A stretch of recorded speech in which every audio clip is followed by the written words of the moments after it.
बड़ा मुश्किल बा अब जीना सनम एक दूजे के बिना। बड़ा मुश्किल बा अब जीना सनम एक दूजे के बिना।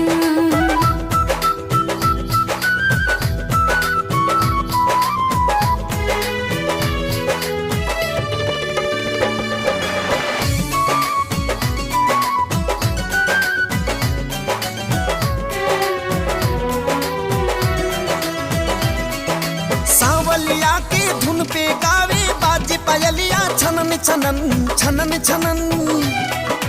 मस्ती लूटे फूल पे भवरा करेला मौसम झनन झनन झनन झनन। भेद दिलवा के अब तक अखियाँ खोले बिना बोले ही बतिया सब कुछ बोले। आई लाखों सितम बाटे कव